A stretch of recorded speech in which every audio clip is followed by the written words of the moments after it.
Assalamualaikum warahmatullahi wabarakatuh. Alhamdulillah wassalatu ala man istahaq. Qala al-musannifu rahimahullahu ta'ala wa nafa'ana bi ulumihi fid dharain amin. Bismillahirrahmanirrahim. Kaifa yutasawwaru ayyajibahu syai'un wa huwa alladzi adhara kulla syai'in. Ini alasan-alasan kenapa Ki Musonef heran terhadap orang yang tidak bisa musyahadah kepada Allah Subhanahu wa taala.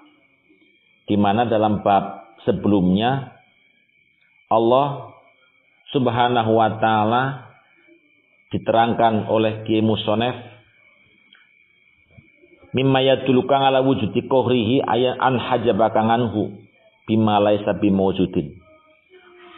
Sebagian tanda-tanda olehnya Allah Subhanahu wa taala menghinakan manusia, yaitu manusia tidak bisa musyahadah kepada Allah Subhanahu wa taala. Kenapa dihinakan? Karena yang pertama kaifa yutasawwaru ayyajibahu syai'un. Bagaimana yutasawwaru digambaraken atau masuk akal ayyajibahu ing to ngaling-alingi hu ing Allah poseun suwiji-wiji wa wati Gusti iku aladzat. Azharo kang mujudaken sapa aladzi kula syai'in ing saben-saben suwiji-wiji. Bagaimana sesuatu yang diwujudkan oleh Allah ini mendinding Allah yang mewujudkan. Saya ulangi, bagaimana sesuatu yang diwujudkan ini mendinding kepada sesuatu yang mewujudkan. Dalam satu kasus, seketika kita paham bahwa sekolah itu pasti ada yang membuat, kemudian orang itu hanya heran kepada sekolah tanpa ia memuji kepada yang membuat. Sehingga lupa seolah-olah sekolah ini adalah sesuatu makhluk yang terbuat dengan sendirinya tanpa ada pelakunya. Inilah keheranan yang diungkapkan oleh Imam Ibnu Athaillah. Karena al-khalqu dalilun 'ala Allah. Makhluk diciptakan ini sebagai dalil adanya Allah. Wujudnya alam, ini pasti ada wujudnya yang membuat. Sebagaimana dalil wujud. Allah itu wujud dengan terbukti ada sesuatu yang diwujudkan. Kalau kita berjalan kepada sebuah tanah yang mungkin dikira tidak ada apa-apa, tapi tiba-tiba di dalam tanah itu ada tepak. Ada bekas orang berjalan. Maka yang terpikir atau tergambar oleh kita pasti di sini ada makhluk. Dengan terbukti ada jejaknya. Jadi alam ini adalah jejak adanya Allah Subhanahu wa taala. Kalau alam ini jejak, ya, Kiai Musonef menyatakan keheranannya. Bagaimana jejak itu bisa menghijab kepada pemilik jejak. Kalaulah kita berjalan jauh menuju ke Jakarta, tujuan kita adalah Jakarta. Di dalam perjalanan ada rambu-rambu. Ke Jakarta. Kemudian dalam perjalanan itu seketika kita melihat dan membaca rambu-rambu itu terpesona. Berhenti pada rambu-rambu itu. Lupa akan tujuan perjalanan kita. Maka ini yang menjadi keheranan Ki Musnef. Saya sangat heran. Orang hanya melihat rambu-rambu sehingga terlupakan kepada tujuan perjalanannya. Kaifa halekoyo apa yutasawwaru digambaraken. Apa ayat jibahu yang to ngaling-alingi hu ing Allah poseun suwiji-wiji wa wati Gusti iku aladzat. Doharu kang pertelo apa ladzi bikuli syai'in kelan saben-saben suwiji-wiji. Yang kedua, keheranan yang diungkapkan oleh Imam Ibnu Athaillah, saya heran bahwa sesuatu itu bisa menghijab Allah, padahal Allah itu tampak dengan sesuatu. Al-khalqu ba'da ijadillahi la yaqumu wa la yasluhu illa biqiyamillah wa islahi. Manusia atau makhluk setelah wujud ini tidak bisa lepas dari pengaturan, dari islah campur tangan Allah Subhanahu wa taala. Bumi setelah wujud tidak bisa lepas dari Allah. Karena apa? Bumi ini terus-menerus berputar sesuai dengan porosnya. Apakah mungkin bumi itu berputar sendiri? Saya yakin seyakin-yakinnya tidak bisa. Pasti ada yang memutar. Apakah yang memutar manusia? Tidak mungkin. Manusia terlalu kecil. Apakah yang memutar jin? Tidak mungkin. Jin ada matinya. Tidak ada yang memutar, yang mampu kecuali Allah Subhanahu wa taala. Dalam diri kita pun kita tidak bisa terlepas dari Allah Subhanahu wa taala. Satu contoh, mungkin pergerakan tangan itu ada usaha bagi kita. Tapi pergerakan hati yang terus-menerus, baik dalam keadaan tidur ataupun terjaga, siapa yang menggerakkan? Mampukah seorang dokter yang sudah profesional untuk menggerakkan jantungnya sendiri? Untuk mentransfer berbagai kebutuhan organ? Saya kira makhluk tidak ada yang mampu untuk menggerakkan jantungnya. Kecuali memang ada yang zat yang menggerakkan. Siapa lagi? Allah Subhanahu wa ta'ala. Dengan pergerakan jantung, di situ ada Allah. Begitu juga pergerakan usus untuk menghancurkan makanan-makanan yang keras dan makanan yang lunak. Siapa yang menggerakkan usus kita? Apakah kita?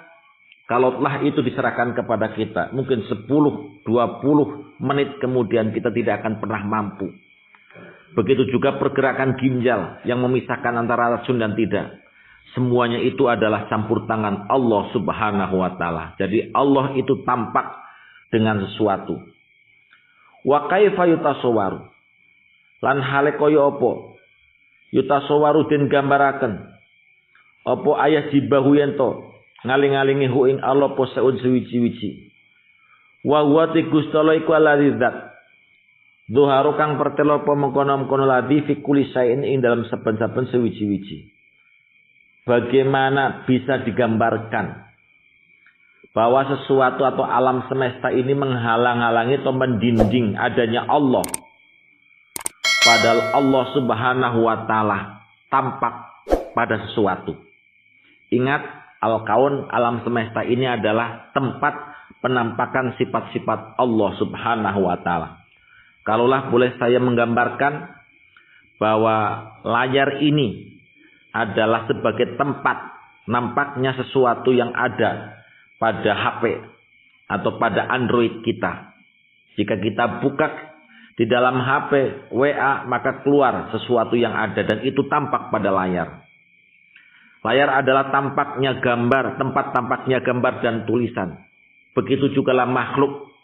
Makhluk-makhluk Allah adalah tempat LCD-nya atau layarnya sifat-sifat Allah yang 20. Maka kalau kita melihat makhluk ini terlihat bahwa semuanya itu adalah pancaran-pancaran sifat-sifat Allah Subhanahu wa ta'ala. Jika kita melihat orang yang mulia, siapa orang yang mulia? Ahlut ta'at, orang yang taat kepada Allah, orang yang tunduk terhadap aturan-aturan Allah, orang yang menjalankan atas titah-titah Allah. Maka seketika itu kita juga melihat wallahu mungis, Allah lah yang memuliakan, Allah lah yang bersifat mungis, yang mampu memuliakan seorang adalah hanya Allah. Banyak orang menjual hartanya, banyak orang melakukan apapun untuk ingin menjadi orang yang mulia, tapi dengan perilaku dan usahanya kegagalan di mana-mana karena memang Allah tidak menghendakinya. Begitu juga wa idza ra'aita dzalil. Jika kita melihat orang yang hina di pandangan Allah adalah orang-orang yang maksiat. Hina di pandangan manusia mungkin berbeda. Ada pandangan hina karena tidak mempunyai derajat dan pangkat. Ada pandangan hina karena ia tidak mempunyai pekerjaan sebagai pengangguran. Ada ya dan hina karena mereka miskin, macam-macam. Tapi hina menurut definisi syariat adalah orang yang melanggar, orang yang maksiat, orang yang melawan terhadap perintah-perintah Allah, tidak mengikuti agama. Kalau kita melihat orang yang hina, maka kita akan melihat bahwa Allah mempunyai sifat al-mudil, dialah yang menghinakan. Kalau kita melihat orang yang hidup, maka kita pun akan melihat sifat Allah, bahwa Allah al-muhyi, zat yang menghidupkan. Begitu juga dengan kematian. Jadi manusia, alam semesta ini seperti layar untuk menampakkan sifat-sifat Allah Subhanahu wa ta'ala. Layar untuk menamakan film, Sedangkan al-kaun menampakkan sifat Allah. Kaifa yutasawwaru yajibu syai'un? Bagaimana digambarkan bahwa al-kaun, alam raya ini atau alam semesta ini menghijab kepada Allah. Wa huwa alladzi dhahara li kulli syai'in. Wa te Gusti Allah alladzi dhaharu kang pertelo apa ladzi li kulli syai'in kate saben-saben sewiji-wiji. Setiap sesuatu ini pasti nampak adanya Allah Subhanahu wa taala. Ayat tajalla li kulli syai'in. Allah nampak pada sesuatu. Hatta arafahu walidha, sehingga sesuatu itu akan mengetahui atau bisa syuhud musyahadah kepada Allah. Walidha, karena itu kana sajidan lahu wa musabbihan bihamdihi. Sesungguhnya sesuatu ini semuanya bersujud dan tasbih kepada Allah Subhanahu wa taala. Walakin nafqahu dzalika, kita saja sebagai manusia tidak mengetahui dan tidak paham sujud dan tasbih mereka. Kita tahu bahwa putaran bumi terus-menerus. Langit juga berputar pada porosnya. Itulah sebagai tanda kesujudan dan tasbihnya para alam-alam semesta yang sampai hari ini secara kasat mata dan pikiran yang tidak dalam, hanya sebatas pemikiran, kita tidak paham atas ketundukan dan tasbihnya alam sekitar kita. Jadi Allah itu tampak pada sesuatu. Kalau kita menanam padi, kemudian padi itu tumbuh, siapa yang menumbuhkan, kemudian siapa yang memanjangkan, kemudian siapa yang menghijaukan, siapa yang menguningkan, maka kita akan tahu bahwa Allah Subhanahu wa taala akan tampak pada sesuatu yang ada. Kaifa yutasawwaru ayah jibahu sayun hale kaya apa digambaraken. Ayah jibahu ingin to ngaling-alingi hu ing Gusti Allah. Apa sayun sewiji-wiji. Wa wa ti Gusti Allah taala iku adzahiru. Perkara kang nampak qabla wujudi kulli sayin, sadurunge wujude saben-saben sewiji-wiji. Allah itu sudah ada sebelum adanya alam. Allah itu sudah ada sebelum adanya zaman. Maka Allah tidak putus zaman. Kapan Allah tidak ada tidak perlu dipertanyakan. Karena Allah tidak membutuhkan zaman. Begitu juga Allah sudah ada sebelum adanya tempat. Maka kita tidak perlu menanyakan di mana Allah berada. Karena Allah Subhanahu wa taala sudah ada sebelum tempat itu ada. Jadi kalau Allah kita nyatakan di sana, di sini, di situ, di atas, di bawah. Maka saat atas, bawah, di sana, di sini belum ada. Kemudian Allah di mana? Karena Allah itu sudah wujud sebelum wujudnya apa-apa. Maka Imam Musonef akan sangat heran kalaulah saya analogikan bahwa pemilik bayangan ini sudah wujud sebelum wujudnya bayangan. Lalu bagaimana bayangan itu bisa menirai atau bisa mendinding atau bisa menghijab atau bisa orang itu tidak musyahadah kepada pemilik bayangan. Kaifa yutasawwaru, bagaimana digambarkan apa ayat jibahu yen to ngaling-alingi hu ing Allah posaiun sewiji-wiji. Wa wa te Gusti Allah iku adharu lebih jelas mingkuli sain saking saben-saben sewiji-wiji. Bagaimana digambarkan bahwa sesuatu itu atau alam semesta bisa mendinding atau menghalangi Allah. Padahal Allah lebih jelas, lebih nampak dibanding alam semesta. Ketahuilah alam ini adalah sebuah madhar. LCD. Kalaulah taruh pada analogi yang paling gampang, bayangan dan pemilik. Bagaimana mungkin pemilik ini terdinding oleh bayangan, padahal pemilik itu lebih jelas daripada bayangannya. Orang yang terdinding, yang tidak bisa melihat pemilik karena melihat bayangan, dalam artian musyahadah, orang tidak bisa musyahadah kepada Allah karena terlena kepada dunia.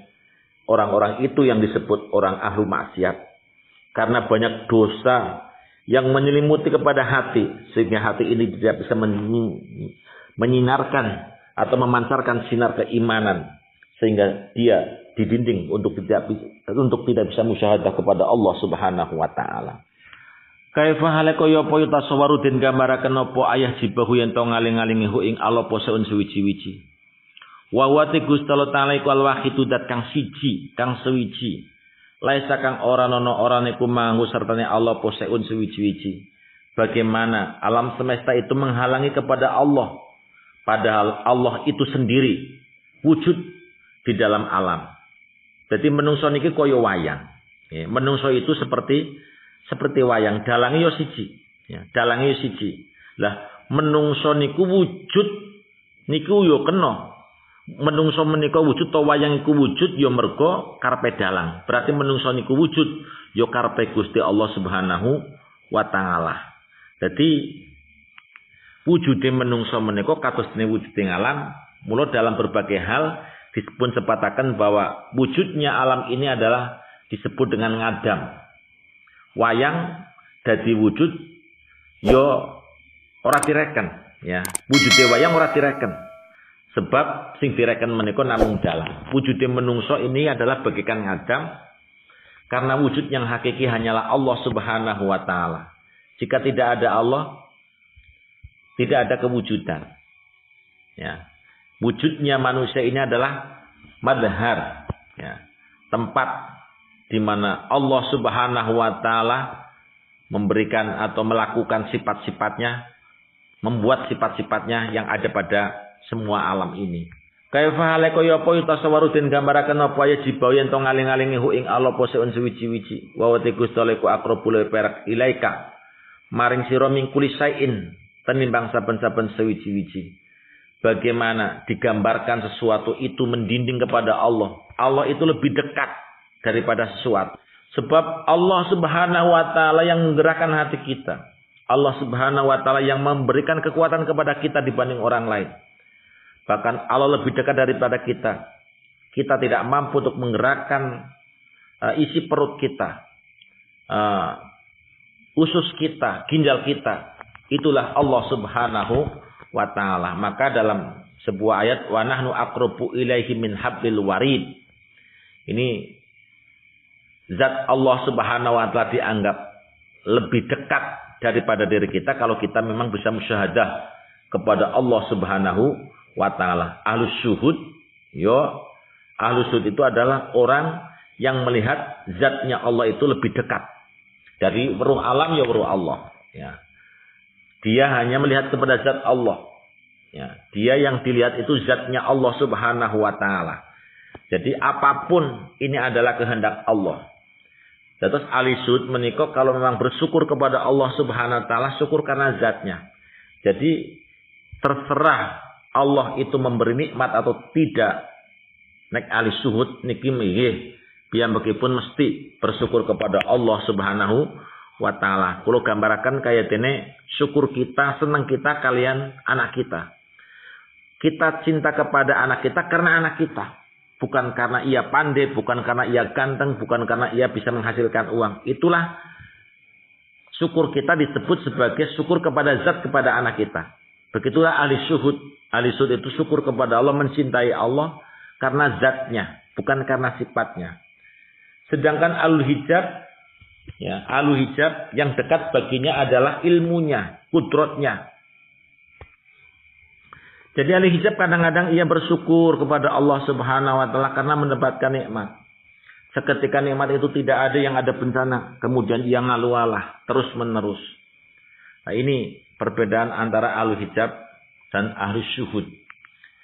Kaifa wa kaifa inilah diungkapkan oleh Imam Ibnu Athaillah. Kemudian ungkapan yang terakhir dari Imam Ibnu Athaillah sebagai ungkapan keheranan, ya ajaban kaifa yadharul wujudu fil adam am kaifa yasbutul hadisu mangan malahu wasful kidam. Kaifa ya ajaban, gumun heran sekali. Kaifa yadharu, bagaimana jelas utawa keton utawa nampak apa wujud fil adami ing dalam perkara kang ora ana. Am kaifa yasbutu utawa kaya kepriwe bisa tetap apa al hadisu perkara kang hadis mangaman sartane zat lahu kang iku kademan wasful kidami utawi sifat kidam. Bagaimana yang hakikatnya adam atau tidak ada bisa lebih tampak dibanding Allah Subhanahu wa ta'ala. Bagaimana yang hadis atau yang bisa hancur itu bisa bertahan di samping Allah Subhanahu wa taala. Niki analoginya kalau sampean deleng wayang, kok sampean kasengsem karo Gatot Kacane, karo Srikandine, ning ora kasengsem, ora menilai hebat kepada orang yang melakukan wayang. Niki podo-podo bagaimana menungso itu lebih didewa-dewakan. Bagaimana menungso itu lebih disandarkan. Bagaimana menungso itu menjadi kunci utama. Padahal manusia itu tidak bisa menjadi dewa karena manusia itu akan mati. Manusia itu tidak bisa menjadi juru sukses karena dia sendiri pun kadang-kadang tidak sukses.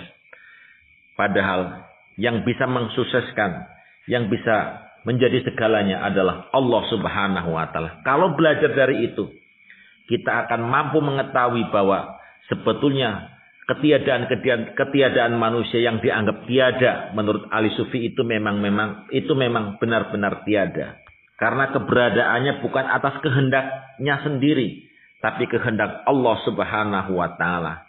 Oleh sebab itu kembali berulang-ulang Imam Ibnu Athaillah mengungkapkan keheranan dan kegumunannya jika orang itu terlepas dari Allah Subhanahu wa taala kemudian tenggelam dengan hambanya, dengan ciptaannya, dengan alam semesta.